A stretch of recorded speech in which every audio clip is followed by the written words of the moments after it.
कैसे हो प्यारे बच्चों, आपका स्वागत है IQ गुरुकुल क्लासेज पर।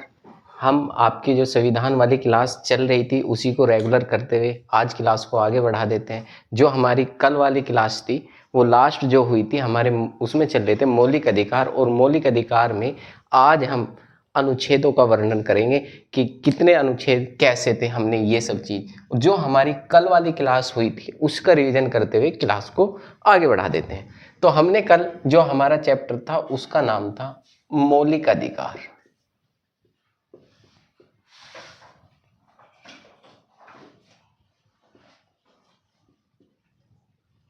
मौलिक अधिकार। सबसे पहले मौलिक अधिकार किस भाग में थे? भाग 3। और कितने अनुच्छेद थे इसमें? आप कहोगे इसमें अनुच्छेदों की संख्या थी 12 से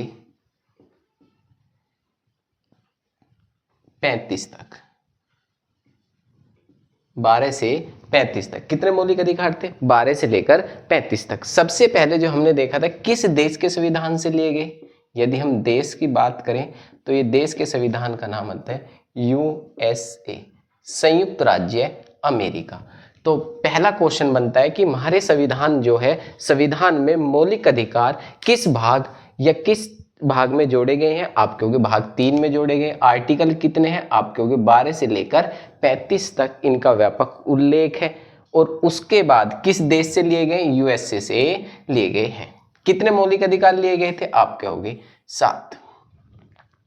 जैसा हमने कल वाली क्लास में देखा था कि जो हमने देखा था कि मौलिक अधिकारों का इतिहास जो था वो हमने इतिहास के बारे में वर्णन किया था। जैसे लिखित रूप से किसने दिया था? USA ने दिए थे।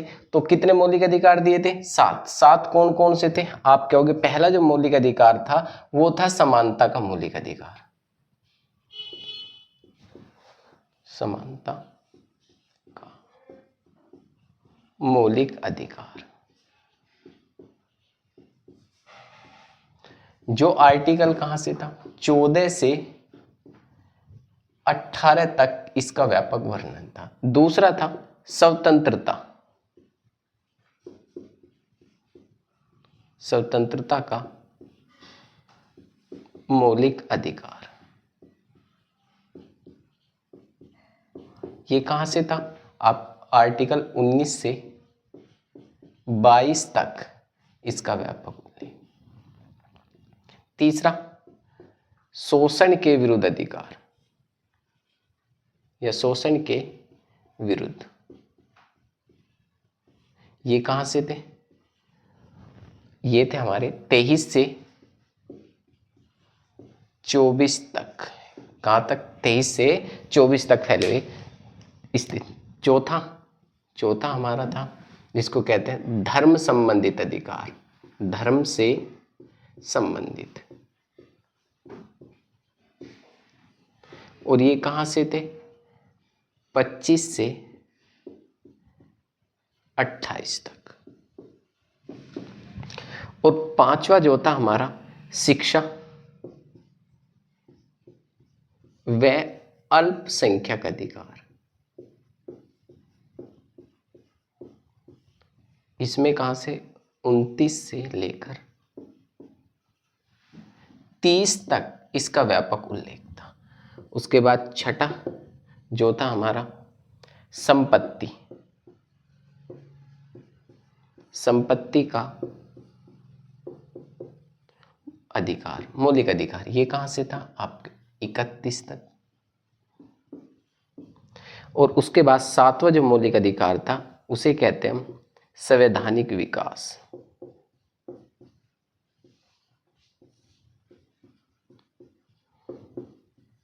कहां? आर्टिकल 32 तक। ये कहां था? केवल आर्टिकल 32 तक थे। अब वर्तमान में कितने आपसे पूछा जाए तो वर्तमान में इनकी संख्या जो है, वर्तमान में कितने मौलिक अधिकार है? आप कहोगे वर्तमान में 6 है। तो कौन सा समाप्त किया गया? आप संपत्ति का मौलिक अधिकार अब मौलिक अधिकार नहीं रहा है, वो एक कानूनी अधिकार बन गया। जो भी संविधान में या संविधान में जोड़ा जाए या संविधान में हटाया जाए उसी किसके द्वारा हटाते हैं? आप कहोगे संशोधन के तहत, संशोधन के तहत मतलब कि ये कौन सा संविधान संशोधन, आप कहोगे जो अभी संविधान में हटाया जाएगा उसी को क्या कहेंगे, संशोधन। कहाँ, आप कहोगे संविधान में। तो इसी को हम पूरा कहते हैं कि संविधान संशोधन, मतलब कि संविधान में परिवर्तन किया गया। तो परिवर्तन जब भी किया जाएगा, संशोधन किया जाएगा, वो आर्टिकल 368 के तहत किया जाता है। और ये जो संविधान संशोधन है, ये कौन सा संविधान संशोधन किया गया, आप कहोगे 44वां। मतलब कि जब हम संविधानों को देखेंगे पहला, दूसरा, तीसरा क्रम से देखेंगे तो इसका क्रम आएगा 44वां। कब, यदि आपसे वर्ष पूछा जाएगा तो वर्ष बता दोगे 1978 में। मतलब 44वां संविधान संशोधन जो किस वर्ष हुआ था, आप कहोगे 1978 में हुआ था। और इसके तहत क्या हटा दिया गया था, संपत्ति का मौलिक अधिकार को मौलिक अधिकार की श्रेणी से हटा दिया गया था। और इसके बाद ये क्या बना दिया गया था, कानूनी अधिकार बना दिया गया था। कैसा अधिकार, आप कानूनी प्रक्रिया कर सकते हो, ये आपका मौलिक अधिकार नहीं है। तो हटा के संविधान में कहाँ जोड़ा गया, तो आप इसको कहोगे कि भाग हमने नया जोड़ा, जिसे कहते हैं भाग 12।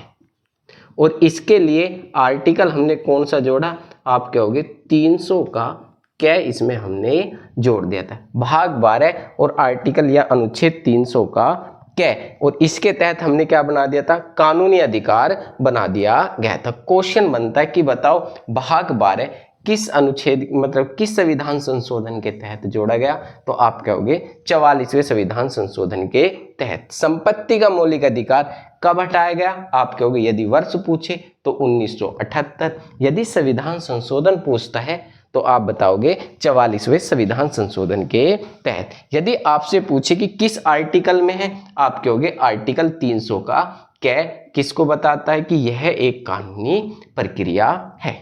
तो ये हमारे संविधान में नहीं रहा।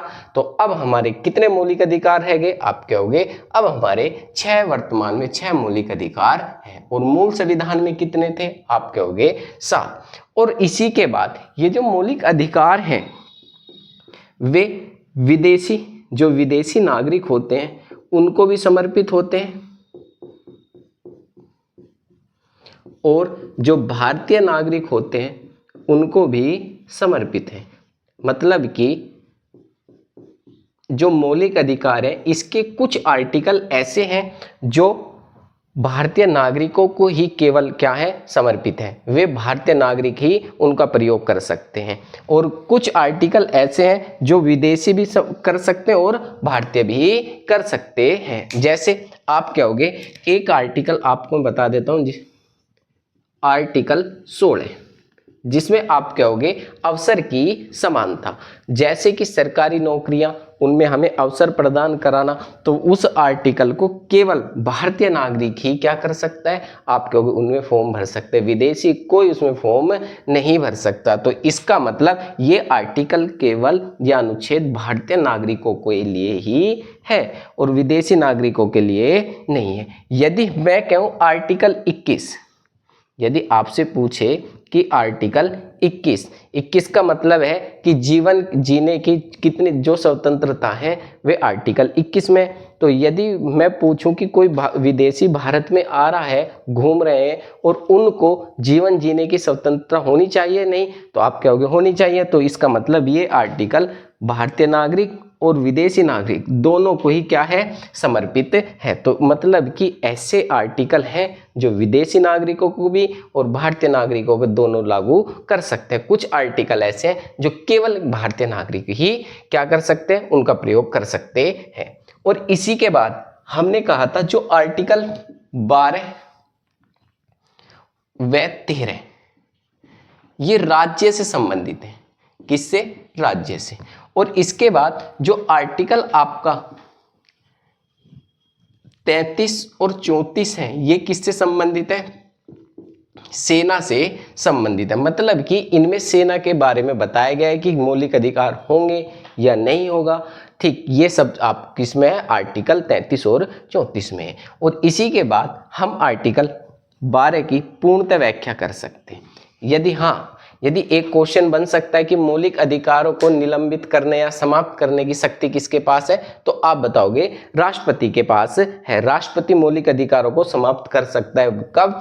जब आप कहोगे जब राज्य में आर्टिकल 368, ठीक है, सॉरी 358 लागू होगा। जब राज्य में अनुच्छेद 358 लागू होगा। अब ये 58 क्या है, 358 आर्टिकल क्या है? जब आप क्या पढ़ोगे, आप पढ़ोगे राष्ट्रपति की शक्ति, राष्ट्रपति की शक्ति पढ़ोगे और उसमें विशेष शक्ति पढ़ोगे। कौन सी शक्ति? विशेष शक्ति। और विशेष शक्ति में भाग 18 पढ़ोगे, वहां पर आपको पता चलेगा आर्टिकल 58 है क्या। जब ये लागू होगा तो इसके साथ मौलिक अधिकारों का आर्टिकल 19 या अनुच्छेद 19 अपने आप समाप्त हो जाएगा कि इसको समाप्त करने की जरूरत नहीं है। और आर्टिकल 359 फर्स्ट के तहत, मैंने बताया था कल, फर्स्ट के तहत सभी को राष्ट्रपति अध्यादेश या इमरजेंसी कानून लागू करके उनको क्या कर देगा, समाप्त कर देगा। किनको? सभी मौलिक अधिकारों को। और 359(2) के तहत 20 और 21 कभी समाप्त नहीं होंगे। ये बात हमने बताई थी कि ये कभी समाप्त नहीं होते हैं। तो ये कौन कौन सा आर्टिकल? 2 आर्टिकल समाप्त नहीं होंगे। एक को समाप्त करने की जरूरत नहीं पड़ती, 19 स्वतः ही समाप्त हो जाता है। क्यों हो जाता है वो हम आगे देखेंगे। तो ये राष्ट्रपति इन पे क्या लगा सकता है? प्रतिबंध लगा सकता है। यदि राज्य सरकार क्या करती है, या केंद्र सरकार नागरिकों के मौलिक अधिकारों पर रोक लगाती है, किस पे लगाती है? मौलिक अधिकारों पर रोक लगाती है, तो हम इसकी अपील कर सकते हैं। कहां जाकर? आप कहोगे सुप्रीम कोर्ट और हाई कोर्ट में अपील कर सकते हैं। सुप्रीम कोर्ट में किस आर्टिकल के तहत? आप कहोगे आर्टिकल 32 के तहत। और हाई कोर्ट में आर्टिकल 226 के तहत क्या 5 रिट जारी कर सकते हैं। ठीक है, अब जो ये 5 रिट है वो आपको संवैधानिक विकास आर्टिकल 32 में पता चलेगी कि कैसे कैसे हम रिटों का अप्लाई कर सकते हैं। तो कौन कौन सी 5 रिट? अब हम सबसे पहले जो देखेंगे वो आर्टिकल 12 का वर्णन करेंगे।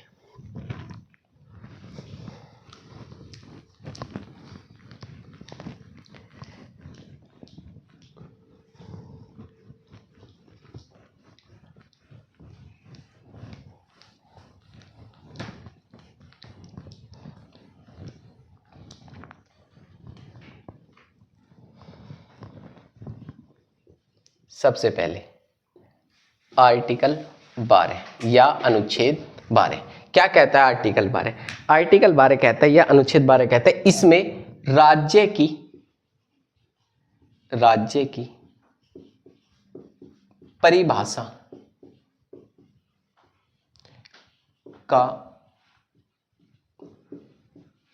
उल्लेख है। मतलब कि इस आर्टिकल में राज्य की परिभाषा का उल्लेख है। राज्य की परिभाषा का मतलब है राज्य में शासन व्यवस्था को। ठीक है, यदि हम शासन व्यवस्था देखें तो हम छोटे, सबसे पहले जो शासन की इकाई है यदि हम देखना चाहते हैं तो वो होती है संघ। संघ मतलब देश। जो हमारी संसद होती है वो शासन की सबसे बड़ी इकाई है, संसद। उसके बाद राज्य में चलते हैं, इससे छोटा क्या होता है? राज्य। राज्य में शासन की इकाई क्या हो जाती है? आप कहोगे विधानमंडल हो जाती है, विधान मंडल। ये भी 2 सदन है, यहां भी कितने हैं? 2 सदन है। कौन कौन से? एक क्या होगी? राज्यसभा है, दूसरा लोकसभा है। यहां पर कितने सदन है? यहां भी 2 सदन है, परंतु कुछ राज्यों में केवल एक ही सदन है। ठीक है, किसमें? आप कहोगे 6 राज्यों में केवल 2 सदन मिलते हैं, एक और किसमें? शेष राज्य जो बच जाते हैं उनमें हमें एक ही सदन मिलता है। जहां 2 सदन मिलते हैं वहां कौन कौन से होते हैं? आप कहोगे एक होती है विधान परिषद, दूसरा कौन सा होता है? आप कहोगे विधानसभा, विधानसभा। और जिनमें विधान परिषद नहीं होती तो वहां पर विधानमंडल जो होता है हमारा एक सदन होता है। तो इसका मतलब सीधी सी बात है कि उत्तर प्रदेश में दोनों ही पाए जाते हैं, इसलिए उत्तर प्रदेश में कैसा विधानमंडल, आप कहोगे द्विसदनात्मक विधानमंडल है, मतलब कि दो सदन वहां पर कार्य करते हैं। और संसद में भी कितने सदन होते हैं, आप कहोगे दो सदन। तो राज्य की परिभाषा में कहते हैं, हम कहते हैं जो शासन है वो संसद द्वारा और राज्य के शासन द्वारा। उसके बाद छोटी सी एक इकाई होती है ग्राम, ग्राम या शहरों में होता है नगर। दो ही आपको चीज मिलेगी, या तो गांव में ग्राम होगी, शहरों में क्या होंगे, नगर होंगे। जो नगर होंगे इनमें भी शासन प्रक्रिया होती है और ये सबसे छोटी शासन की जो होती है सबसे छोटी इकाई होती है। इससे छोटा कोई शासन नहीं हो सकता। यदि किसी को लगता है इससे छोटा भी होता है तो भाई वो घर की पंचायत होती है, वो यहाँ नहीं आएंगी।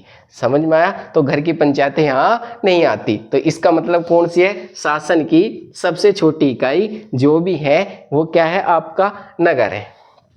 और गांव में ग्राम पंचायत, और ग्राम पंचायत जो है उसका प्रमुख कौन होता है, ग्राम प्रधान होता है। तो आप इस चीज से समझे, राज्य की परिभाषा में संघ का शासन, राज्य का शासन और किसका शासन, आप क्या होगे, ग्राम या नगर के शासन की जो पूर्ण व्याख्या की होती है उसी को कहते हैं हम राज्य की परिभाषा। आर्टिकल 2 सीधे शब्दों में हमको पता चल गई है कि ये जो शासन है ये आर्टिकल 2 में आता है। तो आर्टिकल 12 में, और उसके बाद आर्टिकल 13। ठीक, आर्टिकल 13 में क्या है, आप कहोगे आर्टिकल 13 में है मूल ढांचा।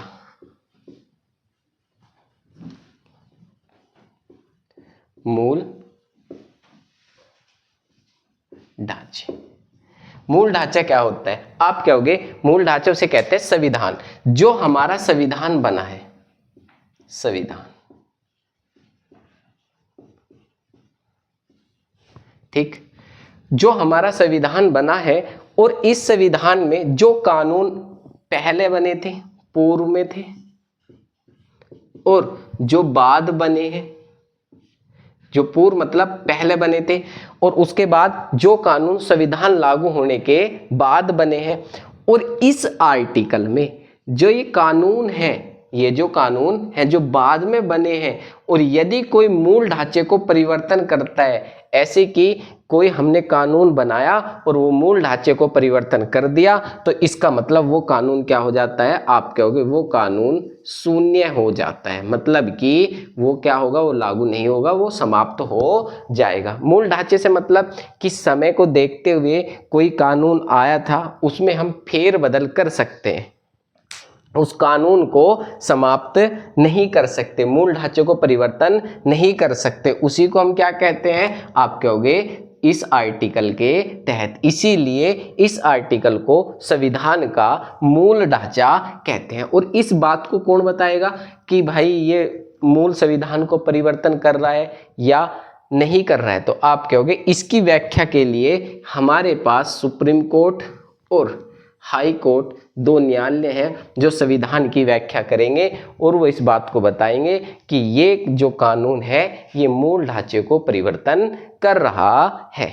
किसको, मूल ढांचे को परिवर्तन कर रहा है। तो इसमें सीधी सी बात हमको पता चल गई, जो हम सुप्रीम कोर्ट, हाई कोर्ट में वाद विवाद पढ़ते हैं वे मूल ढांचे को देखते हुए ही पढ़ते हैं। तो इस आर्टिकल 13 में क्या है, मूल संविधान के ढांचे को परिवर्तन नहीं कर सकते, और 12 में क्या है, राज्य की परिभाषा का उल्लेख है।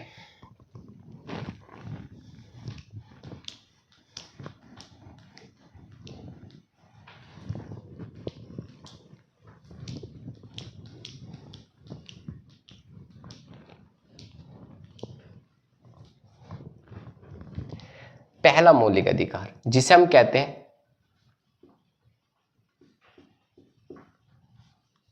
समानता का मौलिक अधिकार।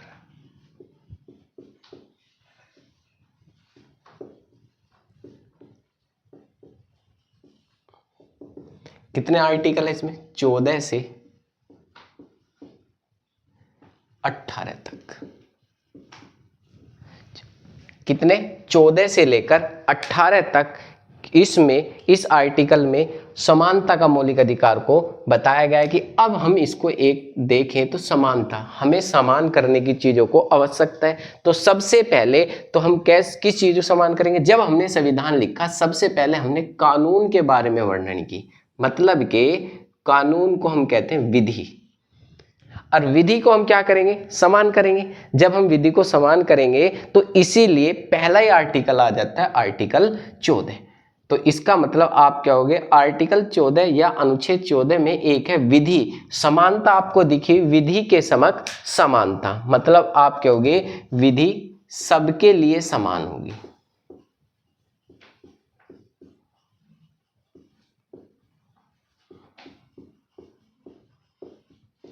समान होगी, मतलब विधि मतलब कानून। किताबों में क्या मिलेगा आपको? किताबों में लिखा मिलेगा कि विधि के समक्ष समानता, समक्ष आपको एक शब्द मिलेगा समक्ष, विधि के समक्ष समानता, मतलब कि विधि सबके लिए क्या होगी? समान होगी। अब इसी के पार्ट बना देंगे हम, जैसे 14 का फर्स्ट कि किस आधार पर समान होने चाहिए विधि, या मैं कहूं किसी धर्म के लिए विशेष होगी? नहीं। तो इसका मतलब धर्म के आधार पर भी क्या नहीं कर सकते? हम विधि को परिवर्तन नहीं कर सकते, धर्म के आधार पर नहीं बना सकते। उसके बाद किसी धर्म के आधार पर, या आपसे कहा जाति के आधार पर विधि को देखा जाए, आप कहोगे जाति के आधार पर भी विधि को बांटा नहीं जा, धर्म के आधार पर, या मैं कहूं पुरुष महिलाओं के आधार पर देखा जाए, आप कहोगे नहीं देखा जा सकता। तो सीधी सी बात आई, इस 14 के फर्स्ट में क्या कहता है? आप कहोगे कि धर्म, जाति, लिंग के आधार पर विधि के साथ कोई भेदभाव नहीं किया जाएगा। तो अब क्वेश्चन यहां से बनता है कि बताओ ये किस देश से लिया गया? क्योंकि हमने तो कुछ सोचा ही नहीं है, हमें तो क्या था? संविधान लिखना था, लिख के दूसरे देश से उठा के लाना था और ला के हमें लिख देना था। तो इसमें हमने देखा कि भाई हम क्यों माइंड लगाएं ज़्यादा, जिन्होंने लगा रखा उन्हीं से उठा के ले आएंगे हम, हमें तो कोई ऐसी ज़रूरत थी नहीं। तो हम गए, हमने देखा विधि हमसे ब्रिटेन से ज़्यादा कौन सिखा सकता है, क्योंकि उन्होंने हमसे करीबन 200 साल शासन किया, तो हम उनके कानून व्यवस्था को देख चुके थे। तो हमने कहा सीधी सी बात है कि भैया हम विधि किस कहाँ से लेते हैं? आप कहोगे ब्रिटेन देश से ग्रहण कर लेते हैं, हाँ या ना?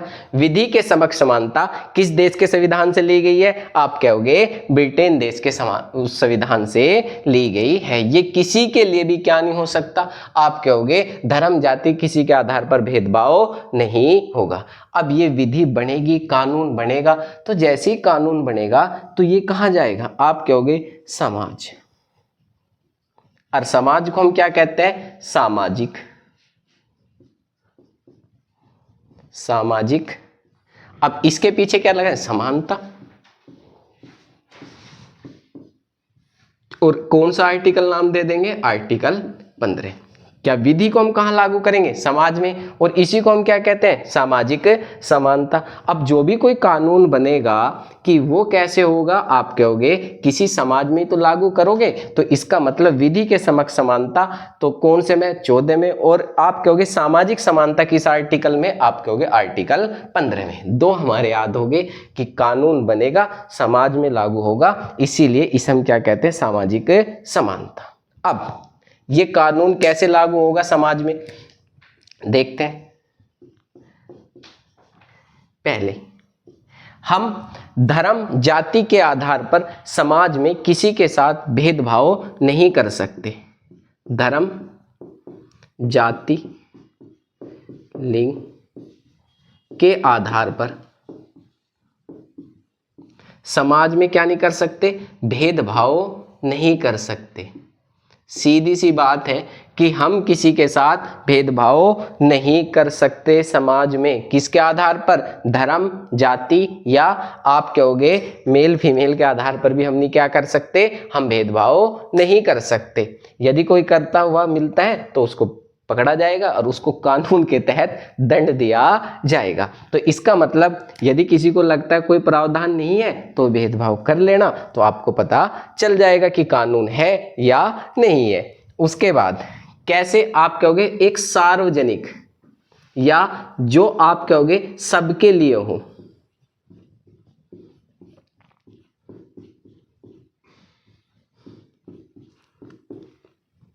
कैसे हो, सबके लिए हो। उन स्थानों पर क्या नहीं किया जाता, सार्वजनिक या सबके लिए हो। उन स्थानों पर हम किसी के साथ क्या नहीं कर सकते, भेदभाव नहीं कर सकते हैं। सार्वजनिक स्थानों पर, जैसे आप क्या होगे, कहीं पर देखना चाहते हो सार्वजनिक बस होती हैं, उनमें आप किसी के साथ भेदभाव नहीं करते हैं। और उसके बाद या किसी भी सार्वजनिक भोजनालयों पे कहीं पर भी हम भेदभाव नहीं कर सकते हैं। तो इसका मतलब आर्टिकल 15 कहता है कि समाज में किसी भी व्यक्ति के साथ हम क्या नहीं कर सकते, भेदभाव नहीं कर सकते।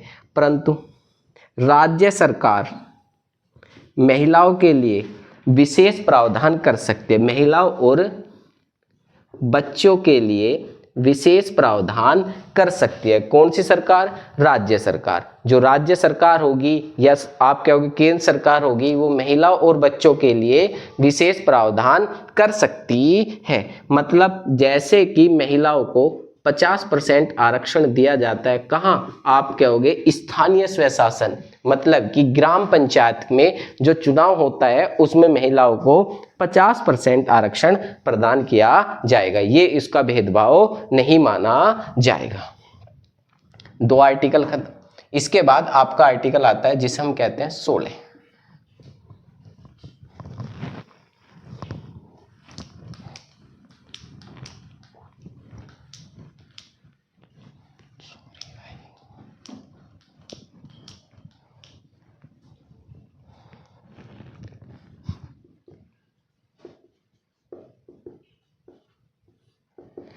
अवसर की समानता।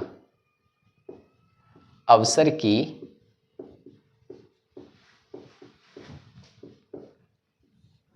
किसकी समानता, अवसर की समानता। अवसर मतलब यदि हम किसमें, नौकरियों में, ठीक है, अवसर प्रदान किया जाता है तो उसमें हम किसी के साथ भेदभाव नहीं करेंगे। और भेदभाव कैसे नहीं करेंगे, आप कहोगे धर्म के आधार पर, जाति के आधार पर,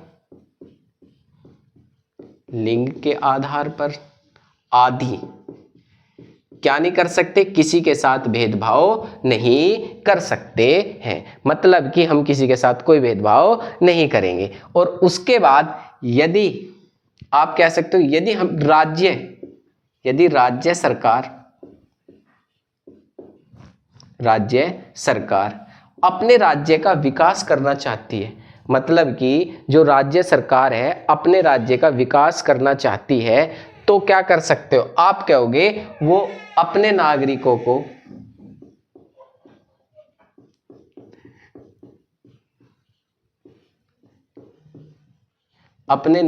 को विशेष प्रावधान कर सकती है।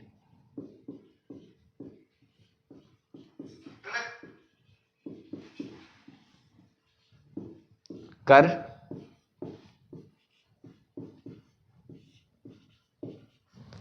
कौन सा प्रावधान कर सकती है, विशेष प्रावधान कर सकती है। तो राज्य सरकार क्या कर सकती है, विशेष प्रावधान कर सकती है। आपको पेपर में केवल एक ही चीज पूछी जाएगी कि बताओ अनुच्छेद 16 में क्या है, अवसर की समानता। और इसके बाद आर्टिकल 17।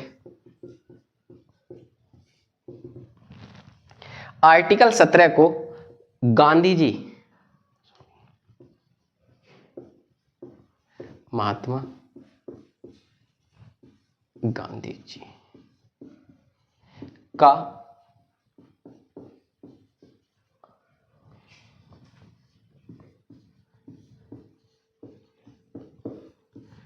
जी का अनुच्छेद भी कहते हैं। क्यों, क्योंकि इसमें हम किसी के साथ भेदभाव का उल्लेख नहीं करते। समझ में आया, अस्पृश्यता का अंत इसको हम कहते हैं।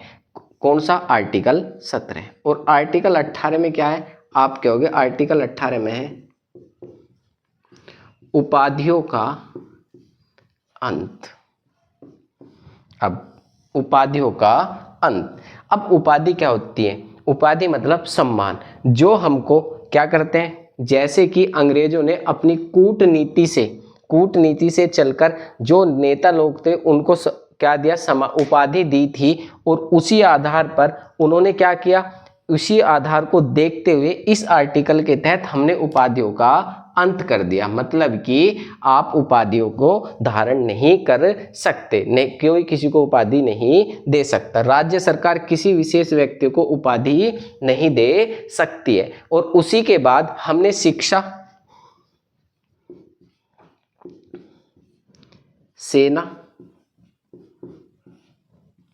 शिक्षा, सेना, इनमें उपाधि, और आप कह सकते हो चिकित्सा,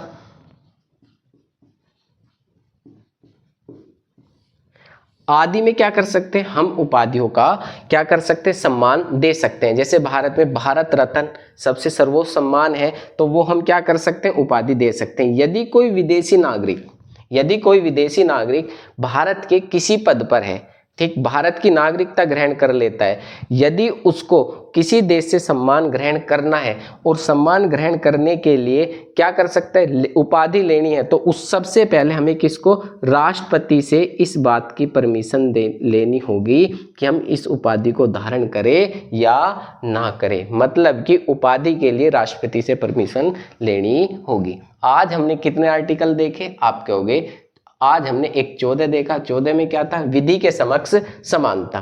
तो उसमें मतलब कानून किसी के लिए भी अलग नहीं होगा या भेदभाव नहीं होगा, धर्म के आधार पर, जाति के आधार पर, या धर्म, जाति, लिंग के आधार पर किसी के साथ कोई भेदभाव नहीं किया जाएगा। वो आर्टिकल 14 कहता है विधि के समक्ष समानता। और आर्टिकल 15 क्या कहता है, आर्टिकल 15 कहता है कि समाज में, जो समाज है हमारा, उसमें किसी भी व्यक्ति के साथ कोई भेदभाव नहीं किया जाएगा, और इसी को हम कहते हैं सामाजिक समानता। आर्टिकल 15 में सामाजिक समानता का उल्लेख है। और जो आर्टिकल 15 है, इसमें हम किसी सार्वजनिक स्थानों पर क्या नहीं कर सकते, किसी भी व्यक्ति के साथ भेदभाव नहीं कर सकते कि ये भाई क्या कह सकते, धर्म के आधार पर हम उनके साथ भेदभाव नहीं कर सकते, ठीक है, और पुरुष महिलाओं के आधार पर भी भेदभाव नहीं कर सकते या कर नहीं सकते। और उसके बाद 16 आर्टिकल जो 16 है उसमें है अवसर की समानता, मतलब कि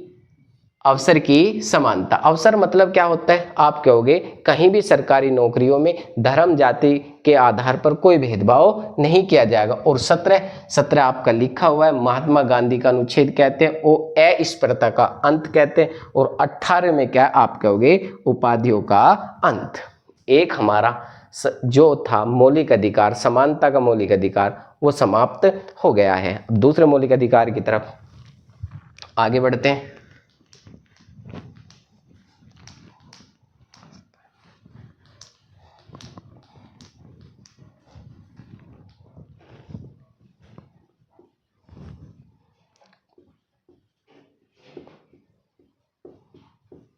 स्वतंत्रता का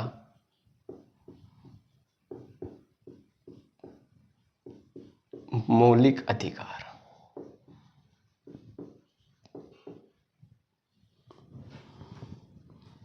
कहां से, 19 से लेकर 20 तक क्या है, स्वतंत्रता का मौलिक अधिकार 19 से लेकर 20 तक। अब इस आर्टिकल में लेके 19, यदि आपको करना है आर्टिकल 19, तो 19 में क्या है, विचार एवं अभिव्यक्ति की विचार व व्यक्ति स्वतंत्रता, ठीक। विचार का मतलब क्या है, आप कहोगे इसमें हम किसी भी व्यक्ति को सलाह दे सकते हैं, कोई रोक टोक नहीं है, स्वतंत्र आदमी है, कोई किसी को आए और सलाह दे के चला जाए, आप उस सलाह को मानो या ना मानो, उसे कहते हैं अपने विचार एवं अभिव्यक्ति की स्वतंत्रता। अपने विचारों को बताना या दूसरे व्यक्तियों को सलाह दे जाना। अब इसको याद करने के लिए हमारे जो इसमें आर्टिकल हैं वे 7 हैं, जैसे कि 19 का फर्स्ट, 19 का 2, आर्टिकल 19 का 3, 19 का 4, 19 का 5, 19 का 6, 19 का 7। आपको ऐसे मिल सकता है, या आपको मिलेगा 19 फर्स्ट का ए, 19 फर्स्ट का 2, ऐसे भी मिल सकता है बी, या आपको मिलेगा सी, या आपको मिलेगा डी, ई, एफ और जी। देखो यदि हम इसको ऊपर से पढ़ते आएंगे तो आसान नहीं होगी कहानी, यदि हम नीचे से पढ़ते हुए चलेंगे तो ये बहुत जल्दी आसान याद हो जाएंगे। जी, जी का मतलब होता है 7 पे। कैसे याद हो जाएंगे? सबसे पहले किसकी आवश्यकता होती है? आप कहोगे रोजगार, रोजगार की आवश्यकता। ठीक है, मतलब कि भारत के नागरिक हैं, उनके लिए जो उपलब्ध है वो कहीं पर भी अपना जीवन चलाने के लिए छोटा मोटा रोजगार कर सकते हैं। अब छोटे मोटे रोजगार का मतलब है कहीं पर भी छोटी सी दुकान खोलकर अपना जीवन चलाने के लिए, व्यवसाय चलाने के लिए रोजगार को उपलब्ध करा सकते हैं। किसमें है? 19 का आप क्या हो गए? 19 फर्स्ट का जी, ये आपको फर्स्ट में भी मिल सकता है ऐसे, 19 फर्स्ट का जी, 19 फर्स्ट का 4, ऐसे भी आपको मिल सकता है। अब जब कोई रोजगार मिलेगा तो उसका मतलब क्या आएगा हमारे पास? पैसा, मतलब कि धन। और इसमें क्या है? आप कहोगे इसमें है धन या संपत्ति का प्रावधान, संपत्ति का प्रावधान है ना, धन या संपत्ति का प्रावधान। अब क्या होगे जी? ये तो मौलिक अधिकार की श्रेणी से हटा दिया गया, मतलब कि भाई ये हटा दिया गया, अब वर्तमान में कार्य नहीं कर रहा है। कब हटाया गया? 44वां संविधान संशोधन 1976 में इसको हटा दिया गया। पहले रोजगार मिला, उसके बाद क्या हुआ? आप कहोगे उसके बाद हमारे पास पैसा आया, और पैसा आने के बाद हमने क्या किया? हमने किया भ्रमण, मतलब घूमने का अधिकार, घूमने का अधिकार। मेरा कहने का मतलब ये है कि हम भारत के किसी भी राज्य में या किसी भी क्षेत्र पर जा सकते हैं, घूम सकते हैं। घूमेंगे कब? जब हमारे पास पैसा होगा। उसके बाद पैसा कहाँ से आएगा? रोजगार से आएगा। तो घूम सकते हैं भारत के किसी भी क्षेत्र में या किसी भी भूभाग पर, किसी भी राज्य में हम क्या कर सकते हैं? घूम सकते हैं, तो हमें कोई रोक टोक नहीं है। पहले थी, ये लागू नहीं हो रहा था। कहाँ? आप कहोगे जम्मू कश्मीर, जेके जम्मू कश्मीर में। कब से लागू हुआ? आप कहोगे 2019 से यह क्या हुआ?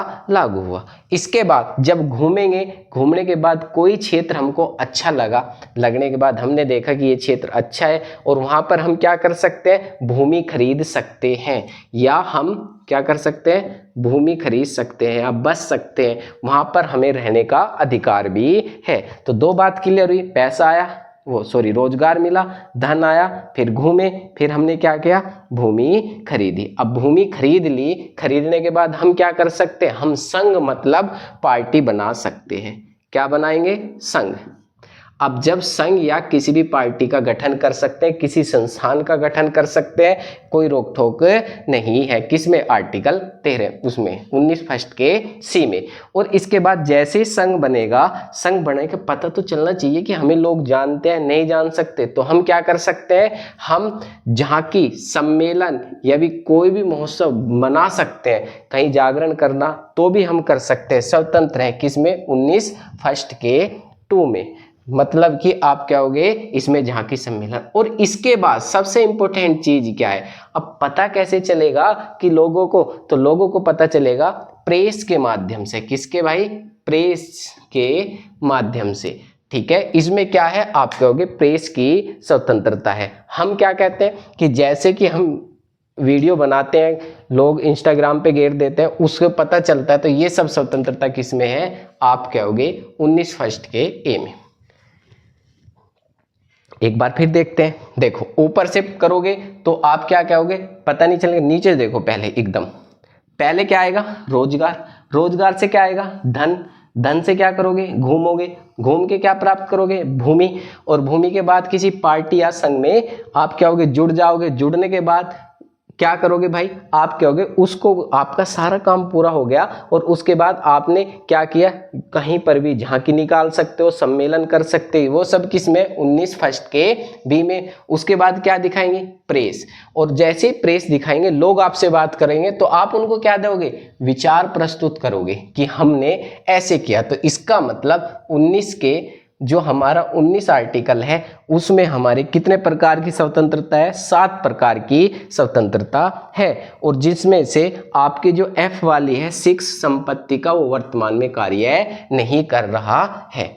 और उसके बाद आपका आर्टिकल आता है 19 के 20, ठीक, कौन सा आता है, 19 के 20। और इसमें क्या है, आपका आर्टिकल जो है 19 का 20 है, उसके मतलब अपराध की दोष सिद्धि, अपराध, ठीक है। अब इसके बाद एक आर्टिकल आता है 22 में क्या है, गिरफ्तारी के विरुद्ध अधिकार। पहले आप अपराध करोगे उसके बाद गिरफ्तार होगे, यानी कि पहले गिरफ्तार नहीं हो सकते कि कह दो कि आगे जाओ जी, हम पहले गिरफ्तार कर लो, हमें सजा दे दो, उसके बाद हम ये अपराध करेंगे। तो ऐसा प्रावधान नहीं है, पहले आप क्या करोगे, अपराध करोगे, उसके बाद क्या करोगे, गिरफ्तारी दोगे। तो इसमें क्या है, अपराध के विरुद्ध अधिकार, मतलब कि यदि जो तुम अपराध करोगे उसका जो भी कुछ वाक्य में कानूनी प्रक्रिया है वो आर्टिकल 20 में है, ठीक। यदि आपको हमारी वीडियो अच्छी लगती हो तो हमारे चैनल को सब्सक्राइब करें और भाई कमेंट भी किया करें। और आने वाली क्लास कल आपके जितना भी अब तक पढ़ा दिया उसके लिए हम क्या करेंगे, क्वेश्चन लाएंगे कल को और उन पे हल कराएंगे। आप हमसे जुड़ सकते हैं। Okay, bye.